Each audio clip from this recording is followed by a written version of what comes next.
धर्म क्या है? कोई भी व्यक्ति धर्म को किसी मत पंथ जाति मजहब से नहीं जोड़ना चाहिए। धृ धातु से धर्म शब्द बना है, जिसका अर्थ होता है धारण करना। पानी का स्वभाव है ठंडा, आग का स्वभाव है गर्म होना। आग यदि हिंदू के घर में हो चाहे मुसलमान के घर में हो, उसका धर्म है जलाना। चाहे अफगानिस्तान में हो चाहे पाकिस्तान में हो, कहीं भी जाओ तो आग का जो धर्म है जलाना, वो कहीं भी आप उसका परीक्षण करो वो आपको जलाएगा ही। पानी का धर्म है शीतलता, उसका वो गुण है, वो स्वभाव है, तो वो आप कहीं भी उसका यूज कीजिए, वो ठंडापन शीतलता आपको प्रदान करेगी। उसी प्रकार जो धर्म है, आप एक बात देखिए, धर्म किसे कहते हैं? आप जो भी काम करते हो जो आपको अच्छा ना लगे, क्या दूसरे को वो चीज अच्छा लगता है कि नहीं? जो काम आपको अच्छा लगे, आपको कोई कष्ट पहुंचाए, आपको कोई दुख पहुंचाए, तो आपको बहुत बुरा लगता है। तो आप भी सोचिए कि दूसरे के प्रति हम जो करते हैं, क्या उसको भी ऐसा ही होता होगा?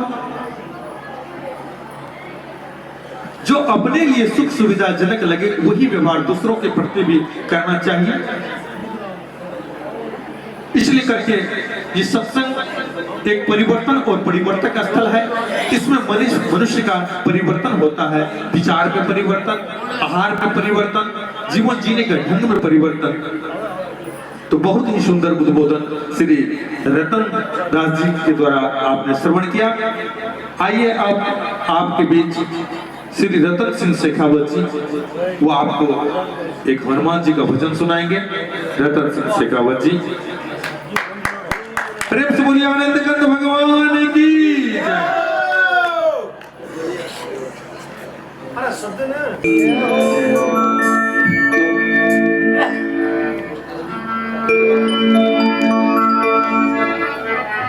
तो स्वामी श्री रतन साहिब जी महाराज बतायो भाई इंसान ने सुधरना जरूरी है। तो हाँ टेलीविजन आऊँ टेलीफोन आऊँ आ चीजों आप को सुधर सका।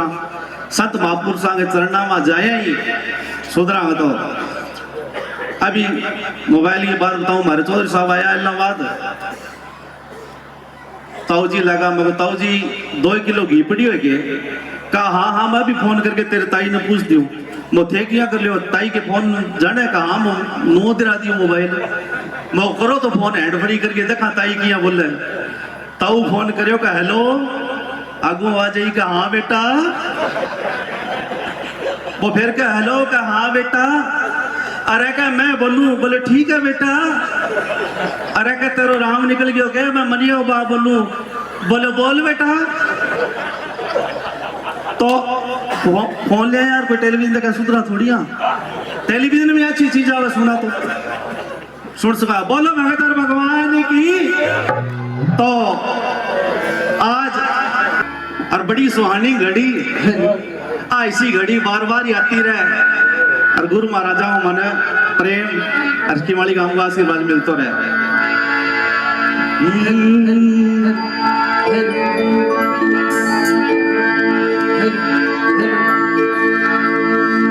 आज सुंदर समा और सुहानी घड़ी, दिखा दे बाबा दर्शन तमन्ना बड़ी।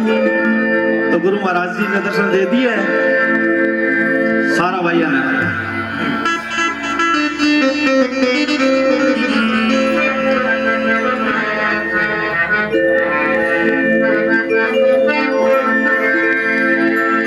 आज सुंदर समा सुहानी घड़ी, ओ आज सुंदर समा सुहानी घड़ी, दिखा दे बाबा दर्शन तमन्ना बड़ी, दिखा दे बाबा दर्शन तमन्ना बड़ी।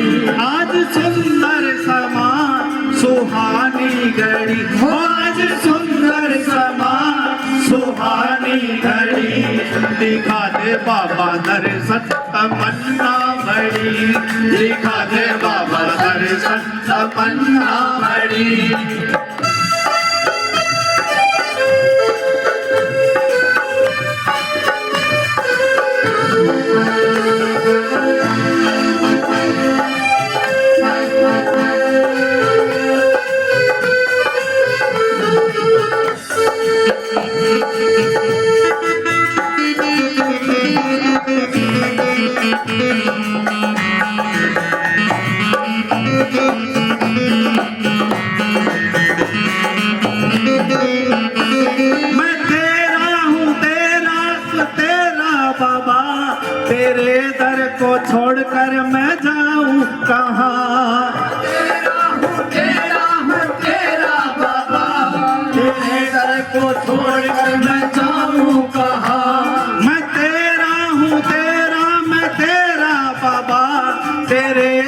को छोड़कर मैं जाऊं कहाँ। मैं तेरा हूँ तेरा बाबा, तेरे दर को छोड़कर मैं जाऊँ कहाँ। मेरी जीवन नैया भंवर में पड़ी, ओ मेरी जीवन नैया भंवर में पड़ी। दिखा दे बाबा दर्शन तमन्ना बड़ी, दिखा दे बाबा दर्शन तमन्ना बड़ी। आज सुंदर समा सुहानी घड़ी, आज सुंदर समा सुहानी घड़ी। दिखा दे बाबा दर्शन तमन्ना बड़ी, दिखा दे बाबा दर्शन तमन्ना बड़ी।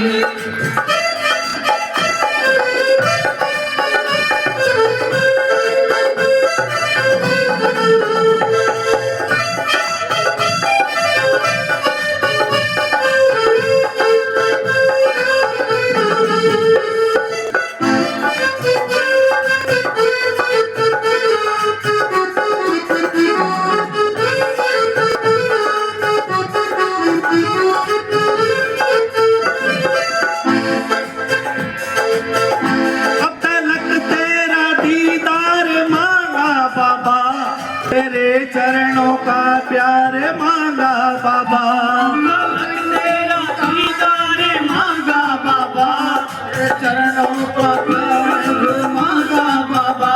अब तलक तेरा दीदार मांगा बाबा, तेरे चरणों का प्यार मांगा बाबा। तेरा दीदार मांगा बाबा, तेरे चरणों का प्यार मांगा बाबा। मेरे सांसों की ना टूट जाए लड़ी, ओ मेरे सांसों की ना टूट जाए लड़ी। दिखा दे बाबा दर्शन तमन्ना बड़ी, दिखा दे बाबा दर्शन तमन्ना बड़ी। आज सुंदर समा सुहानी घड़ी, आज सुंदर समा सुहानी घड़ी। दिखा दे बाबा दर्शन तमन्ना बड़ी, दिखा दे बाबा दर्शन तमन्ना बड़ी।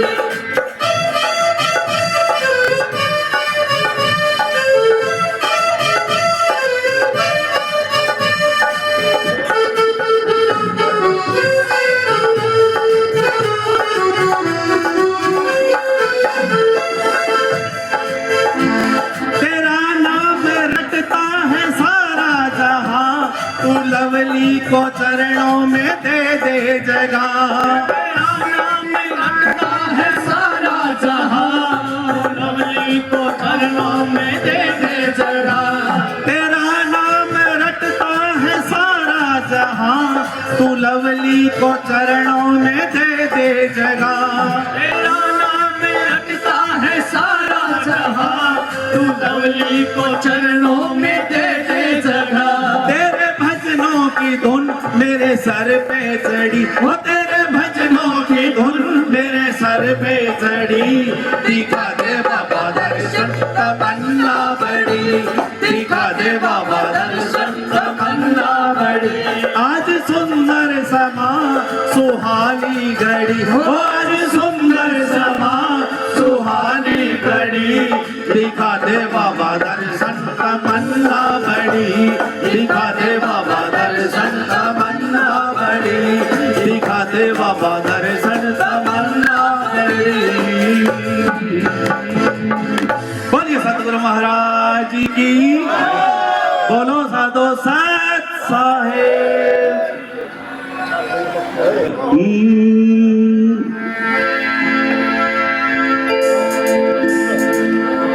सत नाम के हम है व्यापारी, प्रेम नगर मारो गाँव। ले लो रे भाई ले लो ले लो ले लो गुरारो नाम।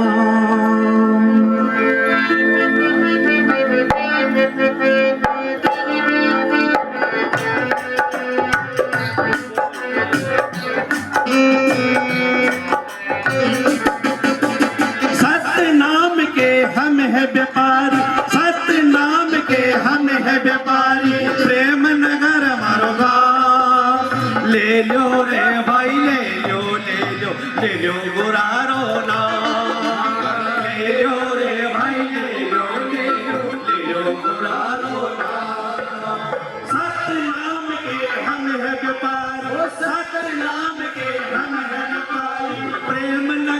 हमारो काम। ले लो रे भाई ले लो ले लो गुनारो नाम। ले लो रे भाई ले लो गुनारो नाम।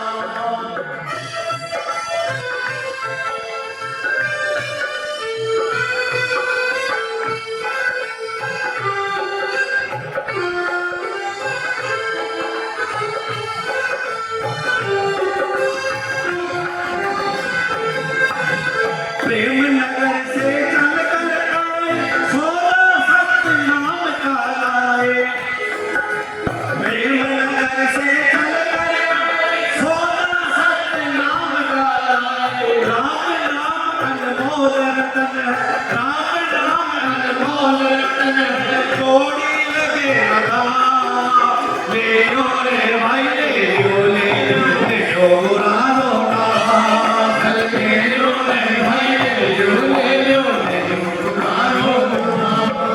सत्य नाम के हम है व्यापारी, सत्य नाम के हम है व्यापारी। प्रेम नगर वालों का ले लो रे भाई ले लो गुनारो नाम।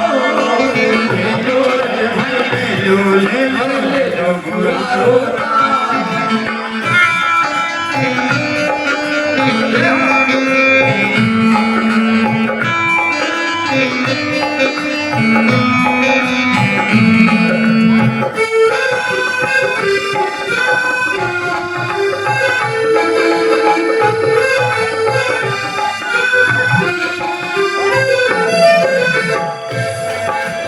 बाट तराजू कुछ ना लाए, मोल मोल कुछ है नाई। राजू कुछ लाए, मोल मोल कुछ है नाही। बाट तराजू कुछ ना लाए, मोल मोल कुछ है नाही। बस तराजू कुछ ना लाए, मोल मोल कुछ है नाही। हम तो सौदा सत्य का करते, हम तो सौदा सत्य का करते, क्या तोलन का काम। ले लो रे भाई ले लो गुनारो नाम। ले लो रे भाई ले लो गुनारो नाम।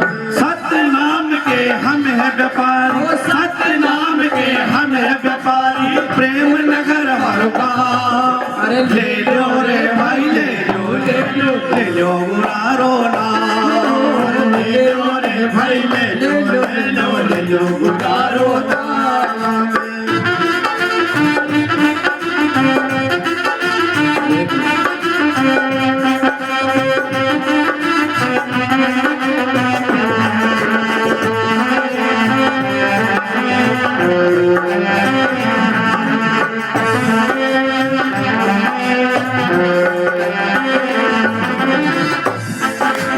इन पांचों से प्रीत न करना, निर्वेला में हरि का रटना।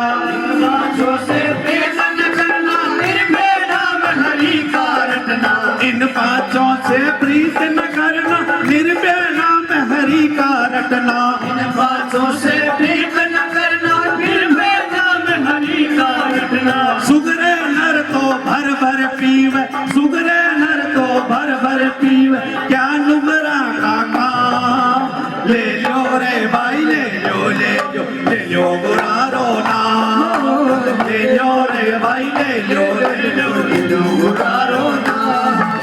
सत्य नाम के हम है व्यापारी, सत्य नाम के हम है व्यापारी। प्रेम नगर हमारो गाँव। ले लो रे भाई ले लो गुनारो नाम। ले लो रे भाई ले लो गुनारो नाम।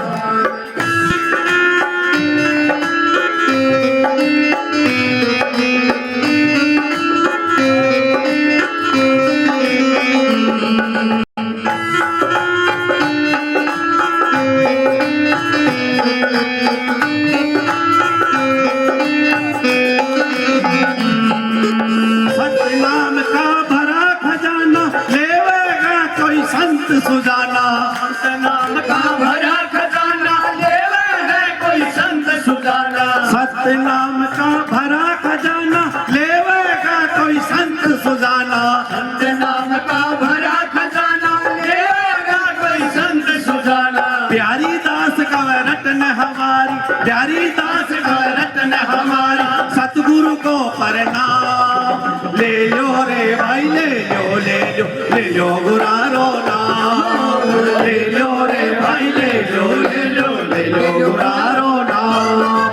सत्य नाम के हम है व्यापारी, सत्य नाम के हम है व्यापारी, प्रेम नगर मरुगा। ले लो रे भाई ले लो गुरारो नाम।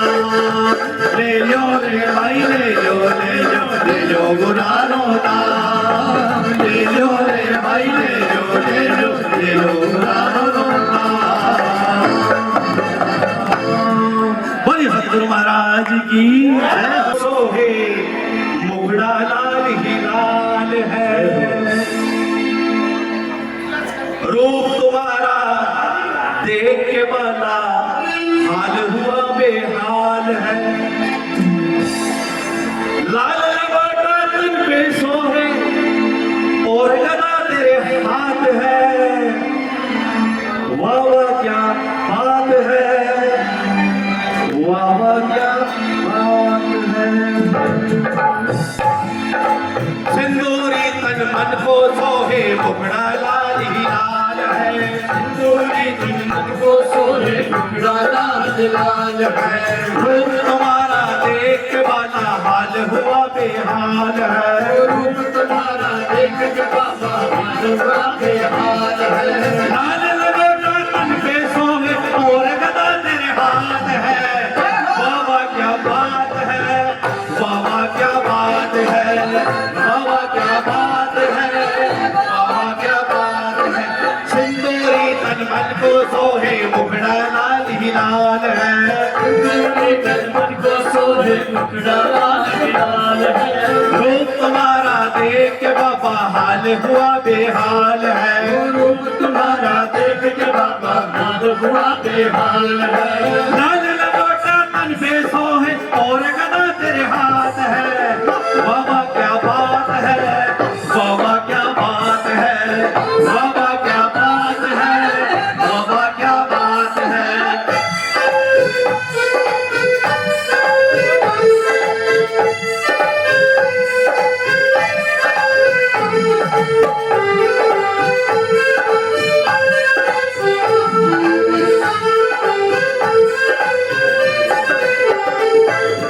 छवि तुम्हारी ऐसी बाबा जैसी कोई और नहीं।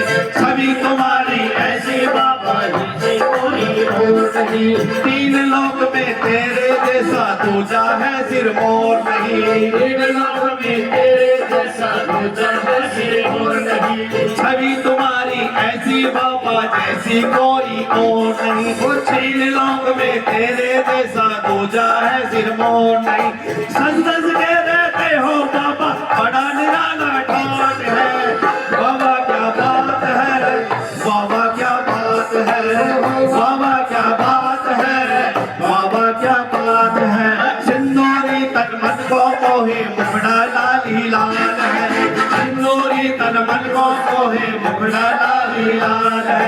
रूप तुम्हारा देख के बाबा हाल हुआ बेहाल है। रूप तुम्हारा देख के बाबा हाल हुआ बेहाल है। लाल लंगोटा तन पे सोहे और गदा तेरे हाथ है। बाबा क्या बात है, बाबा क्या बात है, बाबा क्या बात है, बाबा क्या बात है।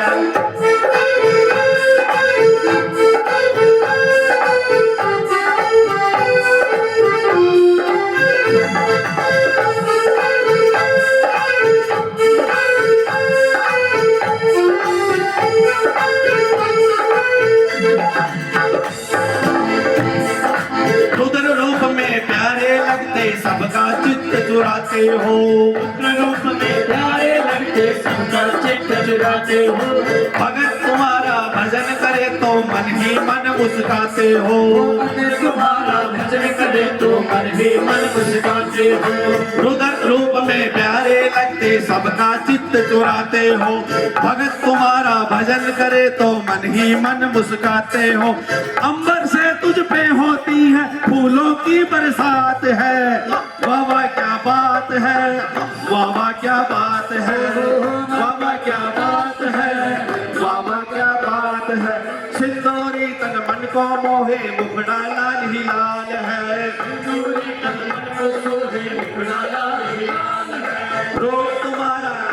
बाबा हाल हुआ बेहाल है। तुम्हारा देख के बाबा हाल हुआ बेहाल है। लाल मकान पे सोए और गदा तेरे हाथ है। बाबा क्या बात है, बाबा क्या बात है। बाबा क्या बात है, बाबा क्या बात है।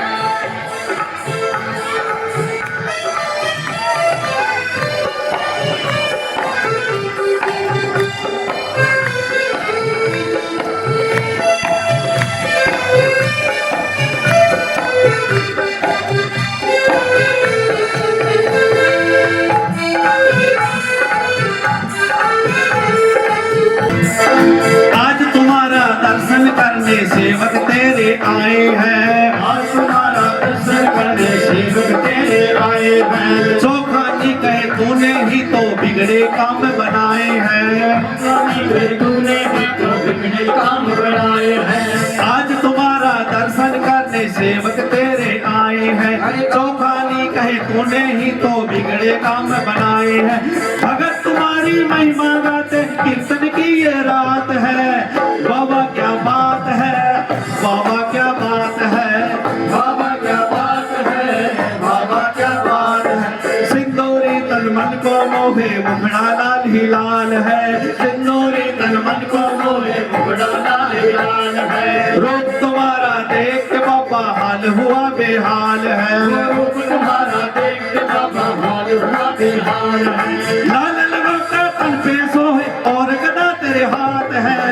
बाबा क्या बात है, बाबा क्या बात है। बाबा क्या बात है, बाबा क्या बात है। बाबा क्या बात है, बाबा क्या बात है। बाबा क्या बात है, बाबा क्या बात है। बोलिए। साथ में थे जब अयोध्या पहुंचे ना, तो 14 साल के बाद में भरत भाई से मिलकर राम जी गले में गले मिलकर के बहुत रोने लगे। एक बार ध्यान दीजिएगा, प्रेम से बोलिए सदगुरुदेव की। ध्यान से सुनिएगा, जब राम जी 14 वर्षों के बाद अयोध्या जब लौटते हैं तो उनके साथ में सुग्रीव, विभीषण और हनुमान जी तीनों साथ होते हैं। तो 14 साल के बाद में राम जी अपने भाई भरत से मिलते हैं तो गले में गले मिलकर के बहुत रोने लगे। तो ये रोना देखकर विभीषण भी रोने लगे और सुग्रीव भी रोने लगे। सुग्रीव और विभीषण ये गले में गले मिलकर के ये दोनों रोने लगे और हनुमान जी क्या किए, एक वृक्ष में लिपट करके और वो वहां रोने लगे। तो राम जी विभीषण से जाके पूछते हैं कि विभीषण जी, मैं तो 14 वर्ष के बाद में आया हूं और भाई से मिलकर आज बहुत पश्चाताप हो रहा है और अपनी यादों को में अपने आंसू बहा रहे हैं और आप क्यों रो रहे हैं? तो विभीषण कहते हैं, देखो आपके तो भाई है ना, तो आप भाई से मिलकर रो रहे हैं और मैं तो ऐसा अभागा कि मैं अपने भाई को खो दिया, इसलिए भाई को खोने के बाद मुझे रोना आ रहा है। तो राम जी ने सुग्रीव से जाके पूछते हैं कि चलो विभीषण ने अपने भाई को खो दिया, आप क्यों रो रहे हैं? तो सुग्रीव ने कहा, मैं भी ऐसा अभागा जो मैंने अपने भाई को अपने जीते जी खो दिया। वहां से जाकर के हनुमान जी जो पेड़ को पकड़ करके रो रहे थे, वहां जाकर के हनुमान जी से कहते हैं, भैया तू क्यों रो रहे हो? कहा, देखो आप सभी को तो भाई है तो भाई से मिल करके रो रहे हैं, लेकिन मैं ऐसा दुर्भाग्य अभागा कि मेरे तो भाई है ही नहीं, इसलिए मैं पेड़ से ही लिपट के रो रहा हूं। मेरे कहने का तात्पर्य है कि मनुष्य की जिंदगी में आज एक बित जमीन के लिए भाई भाई को गोली मार देता है।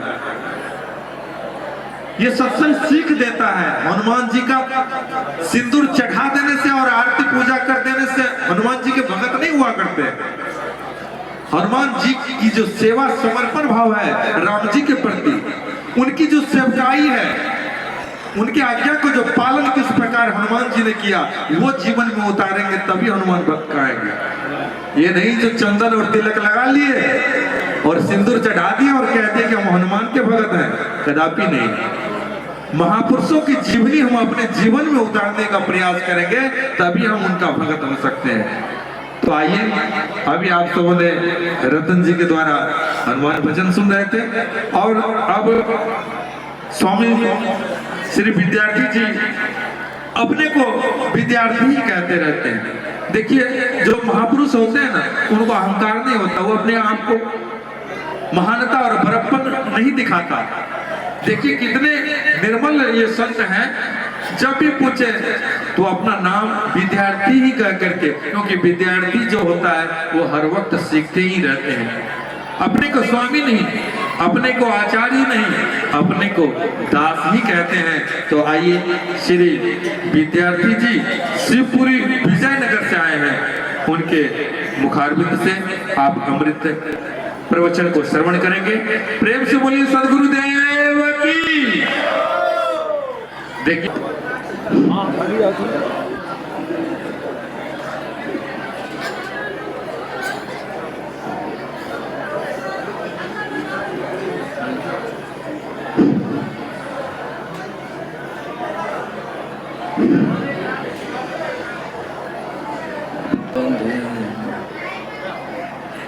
राग द्वेष अभिमान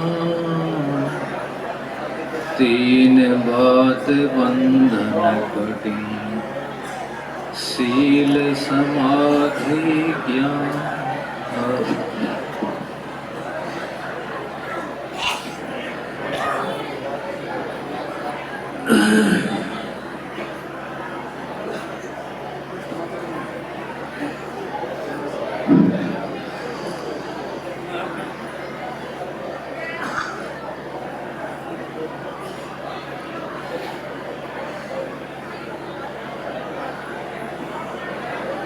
आदरणीय संत समाज और संत समाज के मध्य में सुशोभित श्रद्धेय स्वामी जीतपंत जी महाराज,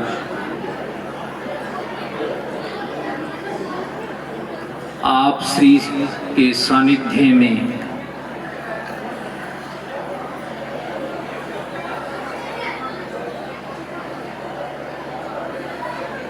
आदरणीय मातृशक्ति, श्रद्धावान उपासक उपासिकाओं, हम सभी इस अवसर पर सत्संग के पावन पर्व पर उपस्थित होकर के सत्संग का लाभ ले रहे हैं, सत्संग का श्रवण कर रहे हैं। यह सत्संग, जैसा कि हम सभी जानते हैं, पूज्य स्वामी जी महाराज के सानिध्य में संपन्न हो रहा। ऐसे महामानव के संबंध में कहा गया है, सिद्ध तारे तन आपणों संत उधारे देश, भूमि पवित्र संत दास जहाँ संत चरण परवेश।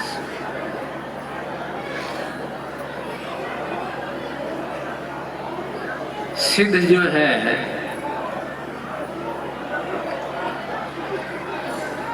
आध्यात्मिक पुरुषों की तीन श्रेणियां बताई, सिद्ध, साधक, सिद्ध और संत। साधक जो है अपना साधना के माध्यम से अपनी आध्यात्मिक अनुभूति को बढ़ाता है, उसका परिष्कार करता है और फिर उसको हम दूसरे शब्दों में निज स्वरूप कहें, मुक्ति कहें, उस ओर यात्रा करता है।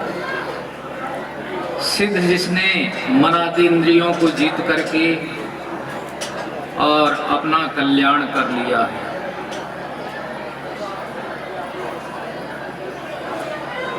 और संत जिन्होंने अपना कल्याण भी कर लिया है और दूसरों का भी, शरणागत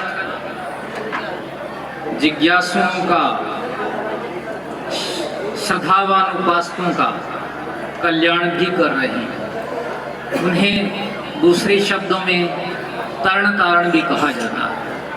तो ऐसी महान विभूति जो तरण तारण है, अपने आप में एक उदाहरण है।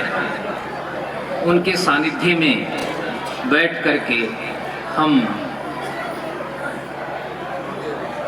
ये महाराज श्री का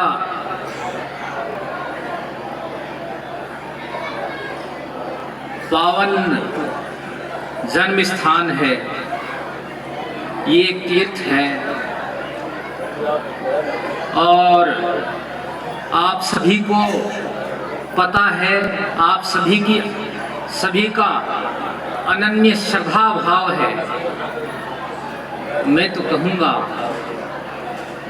कि जैसे कहते हैं एक संत हुए हमारे भारत में विख्यात संत, अलग अलग क्षेत्रों में अनेक संत हुए हैं और एक बड़े ही सादगी के प्रतीक, मैत्री के प्रतीक, सत्य, प्रेम, करुणा जिनके मन में भक्तों पर, श्रद्धालुओं पर, उपासकों पर सत्य, प्रेम, करुणा की त्रिवेणी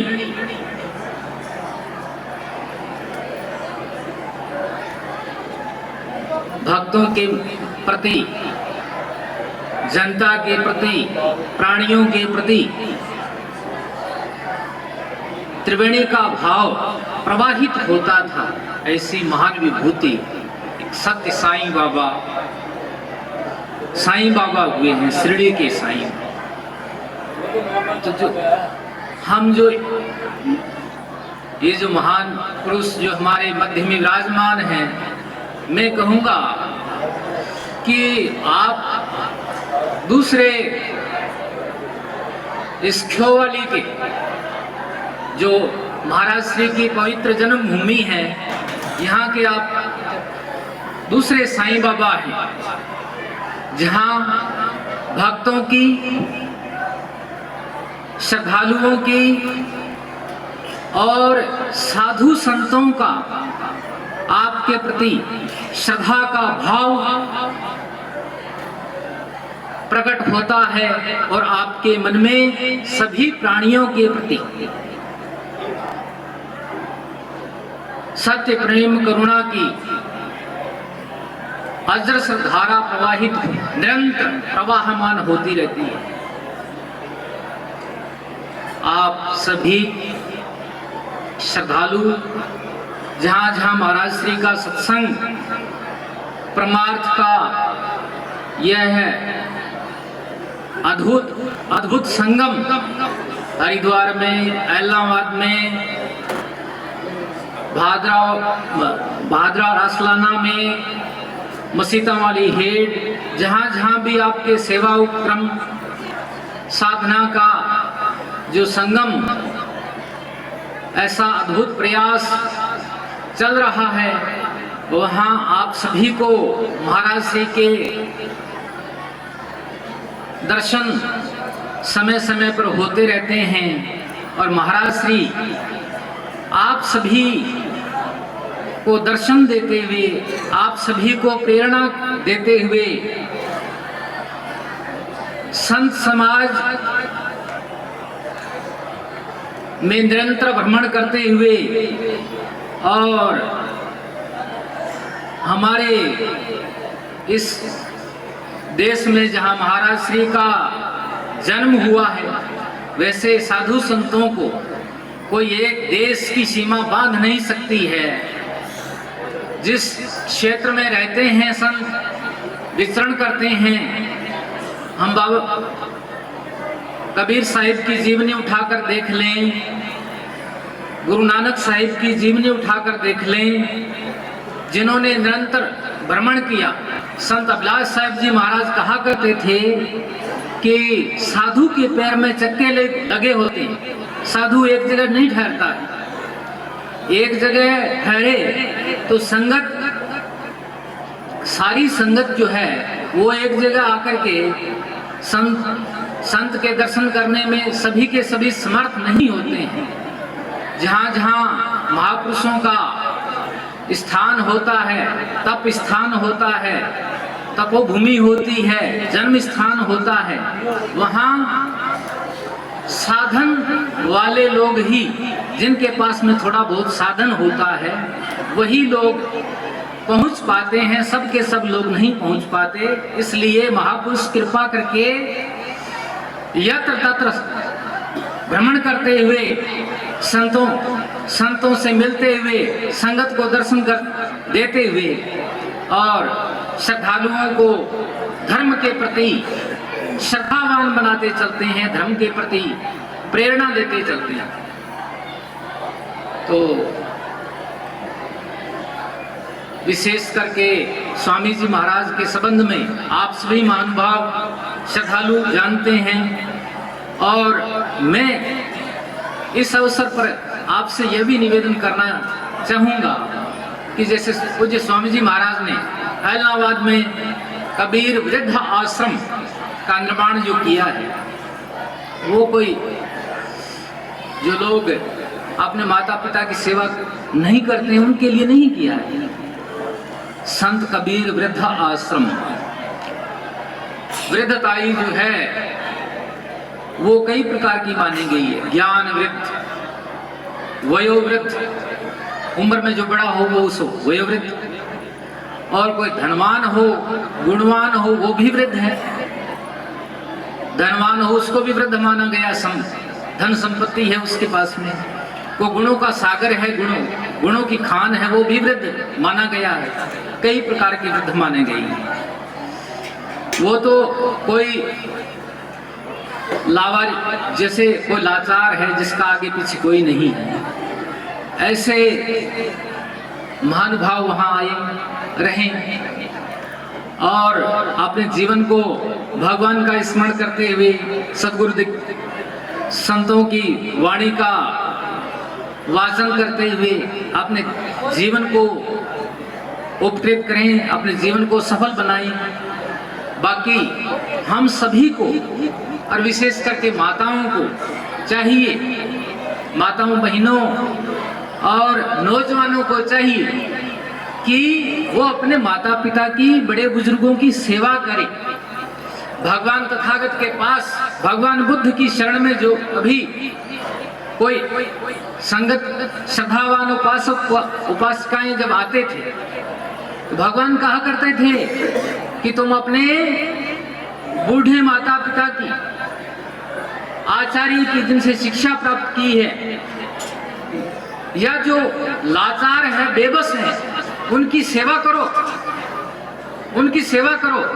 यदि आप उनकी सेवा करेंगे तो मैं समझूंगा कि आप मेरी सेवा करते हैं, मेरी सेवा कर रही हैं। हमारा काम उल्टा है। हम साधु संतों के पास जाते हैं, दूर दूर से उन्हें बुलाते हैं, उन्हें अपना गुरु मानते हैं। साधु संत ऐसा नहीं कहते हैं कि भाई आप अपने माता पिता की सेवा मत करो, आप अपने सास ससुर की सेवा मत करो।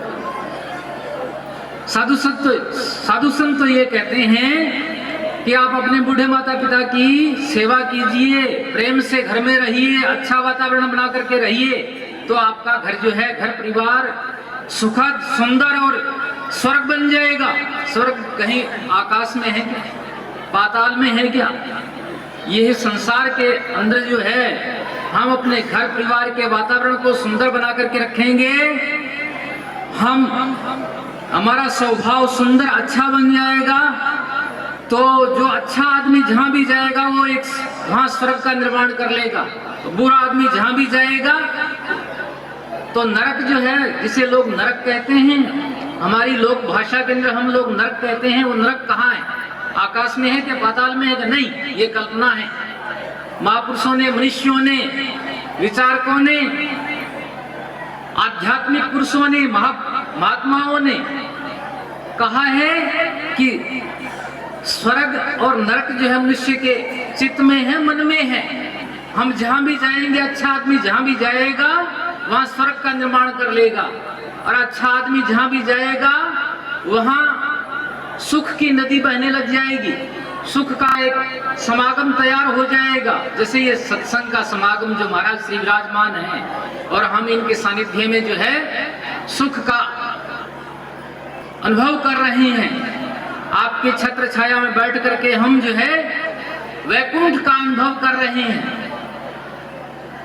तो ऐसे महापुरुष जहां भी होते हैं वहां स्वर्ग, वैकुंठ, निर्वाण, मोक्ष वो वर्तमान में प्राप्त है। वर्तमान में यदि हम रहना सीख जाएंगे तो वही सुख है, वही आपका निज स्वरूप की प्राप्ति है और वही मोक्ष है। कबीर साहिब ने एक जगह कहा है, वर्तमान में जियो भाई, भूत भविष्य देव बहाई। तो हमें जो चिंता जो किस बात की व्याप्ति है, या तो हम भविष्य की चिंता करते हैं कि भाई भविष्य आने वाला जो समय है उसमें मैं कैसे रहूंगा, कैसे जीऊंगा, और कैसे जो है मैं कहीं बूढ़ा न हो जाऊं, मेरे दांत न गिर जाए, आंखें जो है कमजोर न हो जाए। इस प्रकार की अनेक प्रकार की शारीरिक, मानसिक, या मैं निर्धन न हो जाऊं, पैसे वाला है उसको चिंता सताती है कि मैं निर्धन न हो जाऊं, हैं? तो इस प्रकार की चिंता सताती भविष्य में मेरा क्या होगा, आने वाले समय में क्या होगा, या भूतकाल में, बीते हुए काल में हमने कोई गलतियां की है तो उसमें मन रमण करता है, उसमें जाता है कि मैंने वो गलती की इसलिए मैं जो है दुख पा रहा हूं। वर्तमान में नहीं जीते हैं। किसी संतों को पूछा, भाई बाबा जी आप भजन करते हैं क्या?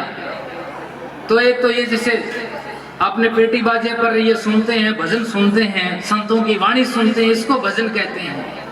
और एक है जिसको आप राम राम कहो, या किन्हीं महापुरुषों ने, जिन्हें हम सदगुरु कहते हैं, ऐसे महापुरुषों की शरण में जाएं, उनसे नाम या गुरु मंत्र लें, उसका स्मरण करें, या उन्होंने जो विधि बताई है हमारे को आत्म कल्याण की, उसका हम उसकी साधना करें, उसे भजन, वास्तव में भजन तो वो है।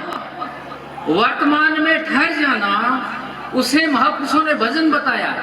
भगवान महावीर स्वामी जो जैन धर्म के 24वें तीर्थंकर थे, 24वें गुरु थे, तो उन्होंने कहा है कि 45 मिनट कोई साधक 45 मिनट वर्तमान में ठहर जाता है, निर्विचार अवस्था को प्राप्त हो जाता है,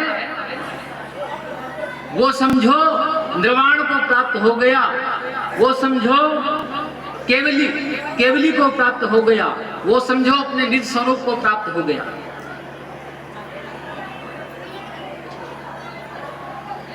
आप जैसे महापुरुष जिनके सानिध्य में बहुत सारे ऐसे जो है श्रद्धावान भक्त, जिन्हें अपने सदगुरु पर नाज है, ऐसे हम भारतीय संत परंपरा के इतिहास में संतों की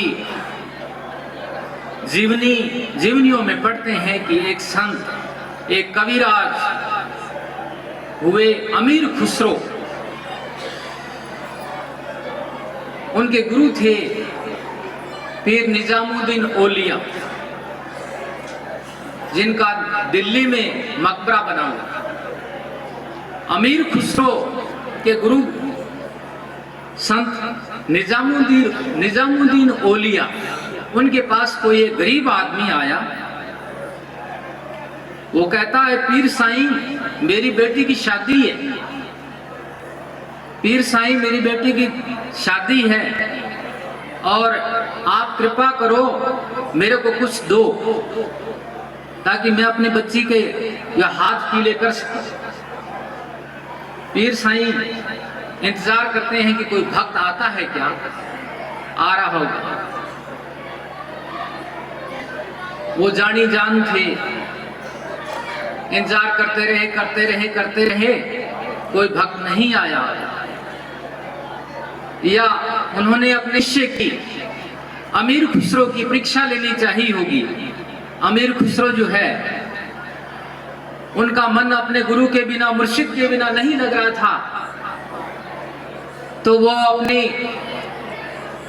जमीन जायदाद या जो भी कुछ था वो बेच बाच करके और सोने चांदी या जो भी मूल्यवान कीमती धातु जो होती है, हीरे मोती माणिक्य वगैरह जो है, उनसे ऊंटों पर भर करके आ रहे हैं।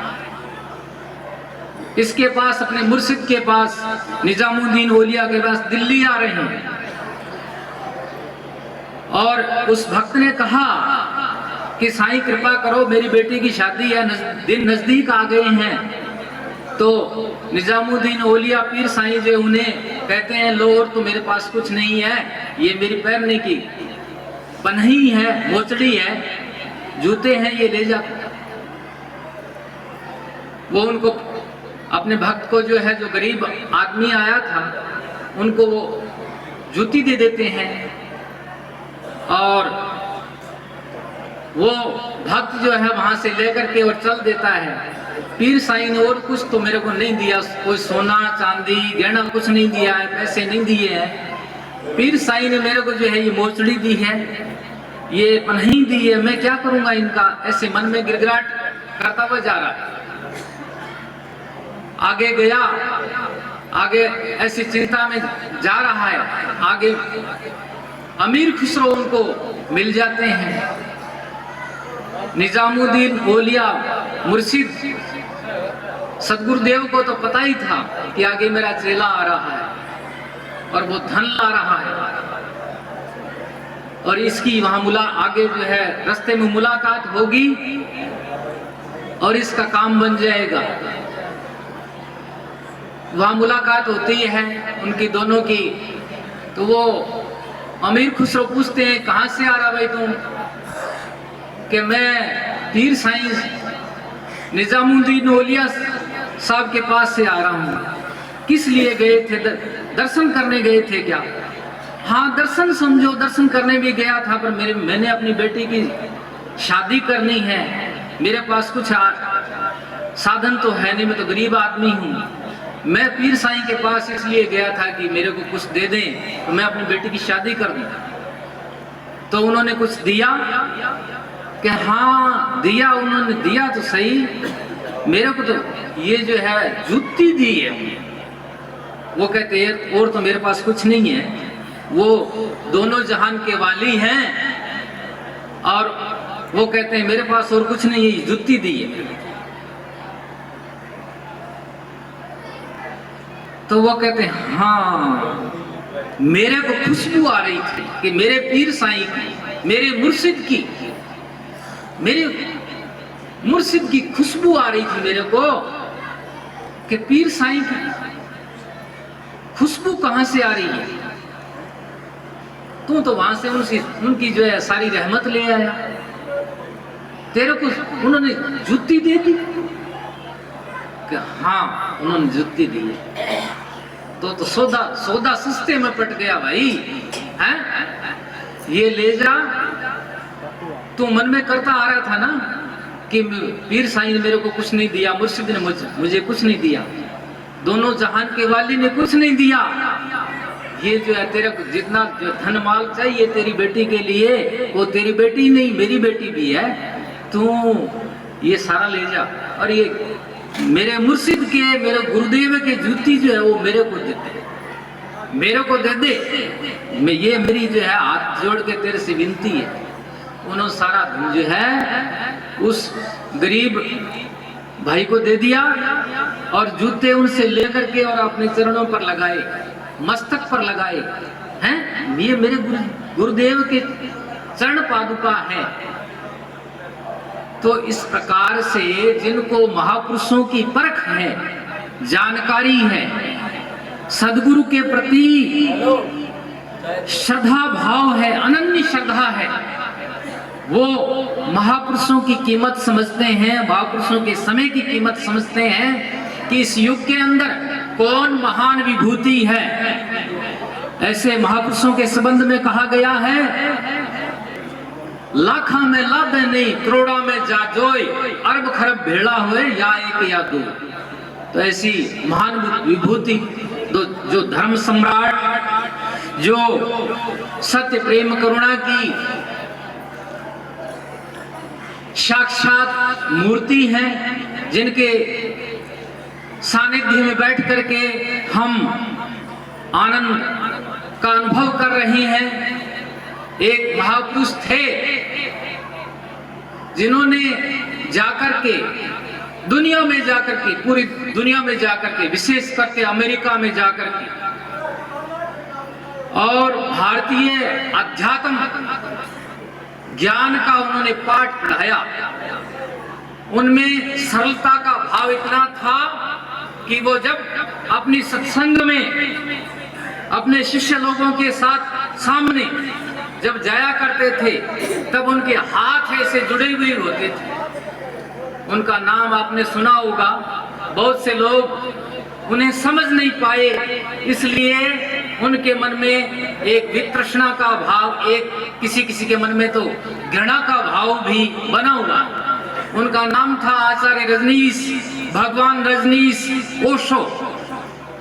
उनका साहित्य, उनका प्रवचन, उनका सत्संग आप पढ़ करके सुनेंगे, आप पढ़ेंगे सुनेंगे तो पाएंगे कि उन्होंने ऐसी अद्भुत बातें कही है, ज्ञान का ऐसा अद्भुत भंडार खोज करके, और विश्व आध्यात्मिक जगत के सामने रखा है, जिनकी बड़े बड़े संत महापुरुष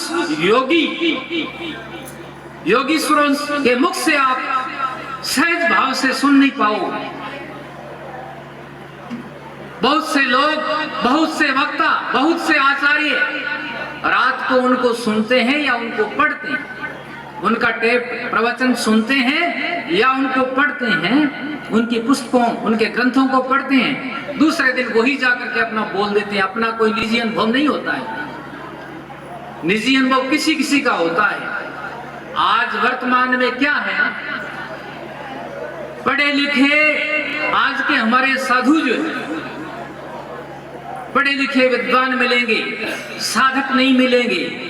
सिद्ध तो सिद्धों का तो अकाल ही है, और संतों के दर्शन भी नहीं है।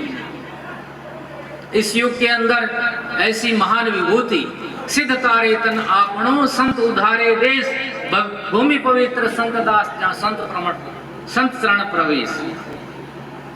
तो ऐसी महान विभूति, वैसे ज्ञान जो है, संत हमें चेताते हैं, ज्ञान तो हमारे अंदर विद्यमान है, ऐसा महापुरुषों ने कहा है। महापुरुषों का, ज्ञानी जनों का अनुभव है, मन जाने सब बात, जानत ही ओगुण करे, काहे की कुशलात, हाथ दीप कुएं पड़े। जानते तो हैं, जैसे पहली क्लास का जो बच्चा होता है, विद्या तो उसमें है ना, टीचर, गुरुजी, शिक्षक जो है वो तो उसे सिखाता है। ज्ञान जो है, विद्या जो है, बीज रूप में उसके चित्त में, मन में विद्यमान है ना। विद्या भी दो प्रकार की होती है, एक आध्यात्मिक विद्या और एक ये लौकिक विद्या। तो लौकिक विद्या के माध्यम से हम जो है टीचर के पास जाते हैं, मास्टर के पास जाते हैं, और प्रोफेसर वगैरह जो है उनके पास जाते हैं, तो लौकिक विद्या में पारंगत हो जाते हैं। वो हमारी जीविका का साधन भी आगे चल करके, जीविका का साधन, लौकिक विद्या जो है जीविका का साधन भी बनती है। और आध्यात्मिक विद्या जो यमाचार्य कठोपनिषद में जैसे आया है, आध्यात्मिक ज्ञान के जो गूढ़ ग्रंथ हैं वैदिक परंपरा के, इस 11 उपनिषद हैं, उनमें कठोपनिषद है, वो यमाचार्य और नचिकेता का आपस में परस्पर संवाद रूप में है। तो ऐसा कोई ज्ञानी जिज्ञासु अध्यात्म का जिज्ञासु वो मिल जाए तो वो उनका प्रश्नोत्तर जो है संवाद चलता है। वैसे हम कहते हैं कि हमारे को परमात्मा का दर्शन हो जाए, हमें किसी संत का दर्शन हो जाए। यदि एक सज्जन ने कोई अभिलाष साहब जी महाराज के शिष्य हैं, मास्टर रणजीत सिंह जी कबीरपंथी जी, जो अब जिन्होंने संन्यास भी ले लिया है, तो रणजीत साहिब जी के नाम से जो है जाने जाते हैं, सुवासरा मध्य प्रदेश में रहते हैं। उन्होंने एक पुस्तक लिखी है कि क्या करेंगे यदि आप ईश्वर मिल जाएंगे, भगवान मिल जाएंगे तो आप क्या करेंगे। वो भी कहते हैं और दूसरे भी विचारक जिन्होंने जो मंथन करते हैं वो बताते हैं। हम ऊपर से ही कहते हैं कि हमें परमात्मा को मिलने की लगन है, इच्छा है। यदि हमारे परमात्मा मिल भी जाए, ईश्वर मिल जाए, साक्षात भगवान मिल जाए, तो हमें तो कोई और दूसरी दुनियावी जो बातें जो है वो कहेंगे। हम कहेंगे 3 प्रकार की इच्छाएं हैं। किसी के पुत्रेषणा, परिवार मेरा अच्छा होना चाहिए। किसी को धन की इच्छा, परिवार अच्छा मिल गया तो हमारे को धन वित्तेषणा, धन की इच्छा हो, हैं, धन माल संपत्ति होना चाहिए ताकि मेरा गुजर बसर अच्छा होता रहे।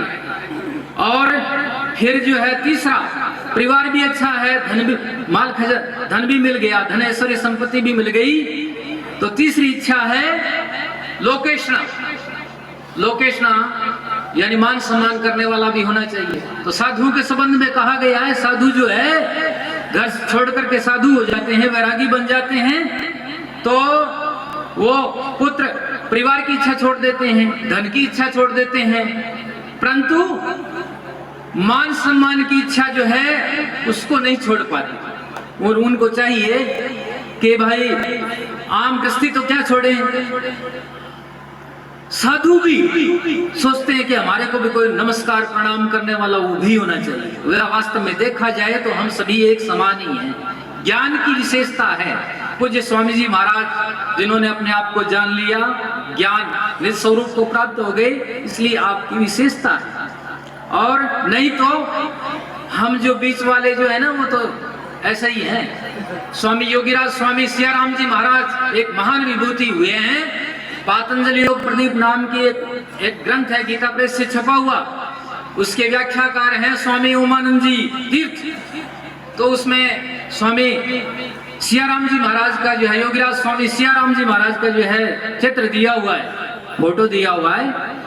तो ऐसे एक महान विभूति हुए हैं। तो उन्होंने अपना जो है, उनसे जो कोई पूछता था कि स्वामी जी महाराज जो है सुखी कौन है, कि भाई सुखी जो है ना, सुखी या तो अज्ञानी सुखी है, उसको कोई ज्ञान नहीं, जैसे भेड़ों का ग्वाला जो होता है वो सुखी है, और या फिर जिसको पूर्ण रूपेण पूर्ण ज्ञान हो गया वो सुखी है। वो दुख द्वंद संकल्प विकल्प उन सब से ऊपर उठ गया, सत्य का उसने निर्णय कर लिया, वो सुखी है।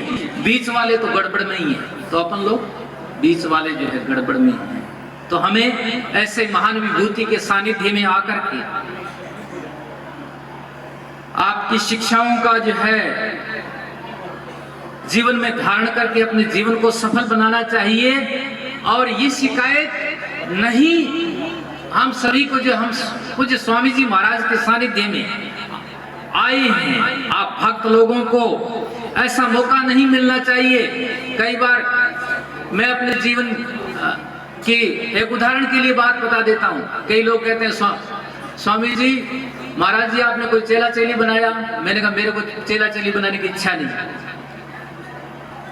एक माता जहाँ पूज्य गुरुदेव की साधना स्थली है, गांव अग्रियाला, जिला मथुरा, उत्तर प्रदेश में, एक माता को जो गुरु महाराज से प्रसाद मिला था, साधना का जो विधि मिली थी, एक माता को बताई। कुछ समय तो उसने किया, उसके बाद में छोड़ बैठी। एक भाई को टेलरिंग का काम करता था, वो मुझे गुरुदेव कहकर के संबोधित करता था, उसे मैंने दीक्षा दी, वो छोड़ बैठा। दो लोगों को उपदेश दिया था। मुझे कोई किसी को उपदेश देने की इच्छा नहीं है। वैसे ठीक है, जिनका भाव है वो, कोई गुरुजी कहता है, कोई स्वामी जी कहता है, कोई कुछ कहता है, कोई कुछ कहता है। शिष्य जो पूर्ण महापुरुष, जो ऐसे महान विभूति जो होते हैं, बहुत कई महान विभूतियों के जो है संपर्क में उनके दर्शन करने की सौभाग्य प्राप्त हुआ, तो वो किसी को चाह करके, ऐसे जो महान विभूतियां जो है वो चाह करके शिष्य नहीं बनाते हैं, सेवक नहीं बनाते हैं। आप लोगों को, सांसारिक लोगों को, जिनको अपने जीवन का कल्याण करना है, ऐसी महान विभूतियों के सानिध्य में आकर के हम अपने जीवन को सफल बना लें। इसलिए आप सब जो है महानुभाव जो आए, आप सबका जो है आपका ही ये कर्म है। और अब आपको जो है संत वाणी के माध्यम से दूसरे सज्जन जो यहाँ बहुत सारे श्रोता, आज जो है एक कोई मेरे इधर जो एक आया, स्वामी जी महाराज मेरे यहाँ पधारे थे एक बार बुद्ध पूर्णिमा को, तो हमने वहाँ प्रोग्राम किया था। वहाँ एक गायक आया था, वो कल परसों फोन से बात हुई, वो कहता है मैं गुरुजी के पास जाऊंगा, आशीर्वाद लेके आऊंगा। मैंने कहा स्वागत है भाई, चलो। आज दिन में मैं गाड़ी में यात्रा करते हुए आ रहा था, तो वहां मिले कि स्वामी जी महाराज तो परमहंस है। मैंने कहा हाँ परमहंस है। तो क्या हमने आपके यहीं दर्शन किए थे उनके, तो क्या हम गाना बजाना सत्संग करते हैं, गाना बजाना जानते हैं। मैंने कहा वहां तो दरबार लगा होता, बहुत सारे गवैया आए होते हैं। मैं ये पक्की बात तो नहीं करता हूँ कि भाई तुम्हारे गाने का अवसर मिल जाएगा। हाँ, आप लोग पहुंचोगे वहां, मैं वहां सत्संग में जा रहा हूँ, तो आप लोग पहुंचोगे तो मैं स्वामी जी महाराज से आपकी सिफारिश कर दूंगा। वो कमरानिया गांव से थे, दो सज्जन थे, पता नहीं कोई आया है कि नहीं आया। आया हो तो कमरानिया से आया होगा, एक बड़िंगा से, वो पुखराज, बहुत अच्छा गायक है, सत्संगे करता है। मैं तो कहा करता हूँ तू जहां भी जाए लोगों को चेताया कर भाई, नशे व्यसनों से दूर किया कर। तो इतना कहते हुए जो है आप सभी महानुभावों के, श्रद्धावान उपासक उपासिकाओं के आपके जो है दर्शन करने का अवसर मिला। आज कोई संत आए थे, यूपी से आए थे मेरे पास स्वामी जी महाराज पधारते हैं तो बहुत संत या कोई भी जाता है तो कष्ट बहुत ज्यादा होता है। तो संत आए थे, उन्होंने कहा कि हम, एक बूढ़े संत है 85 साल की उम्र के, वो बोले कि मेरे को जो है आंखों का ऑपरेशन करवाना है। तो मैंने सोचा कि चलो ये आए हैं तो इनको राजस्थान यात्रा में जो ये लाभ मिल जाए, तो उनको किसी प्रकार से कह करके जो बुढ़ा जोड़ गुरुद्वारा साहब जो राइसनगर के पास में है, बहुत ही एक जो अमृतसर में जो है श्री हरमंदिर साहब है, उसके बाद में जो है सिख जगत की श्रद्धा, दूसरी श्रद्धा जो है राजस्थान में हमारे जो है